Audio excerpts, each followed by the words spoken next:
A lot of the wisdom in the Sermon on the Mount actually matches a lot of recent findings in psychology. So it's like the experts are catching up with Jesus in a way, aren't they? Yeah, I love that. I love the fact that Jesus beat the psychologists to their discoveries by 2 millennia. I think that's fantastic.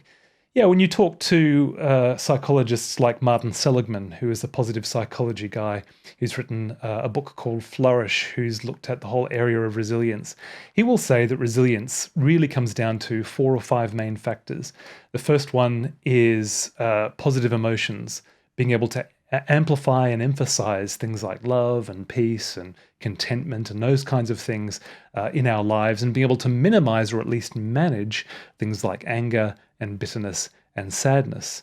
The second thing he would say is that resilience is built on strong relationships, good marriages, good family relationships, colleagues, a sense of connection to our community. Fourth one would be a sense of meaning, which I always find interesting. Psychologists will say we have to be part of something bigger than ourselves to have a good, strong life. Got to find it, whether it be a political ideology or something, some sort of community engagement or something that takes you out of yourself. And then the fourth one is a sense of accomplishment. Resilient people can say, I do something well. Jesus touches all of those 4 points in the Sermon on the Mount. The positive emotions we've talked about.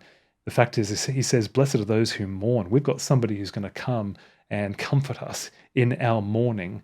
He talks about dealing with bitterness when he talks about forgiveness, dealing with anger when he talks about reconciliation. He deals with all those aspects of positive emotions. Strong relationships, that whole section there on relationships and the 4 forces that destroy them, and how we can have robust relationships.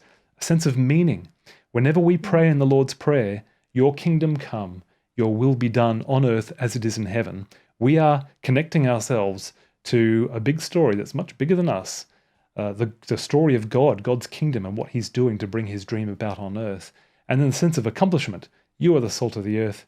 You are the light of the world. I don't know what sense of accomplishment we could have that was greater than that. So absolutely, Jesus beat the psychologists to their discoveries by 2 millennia.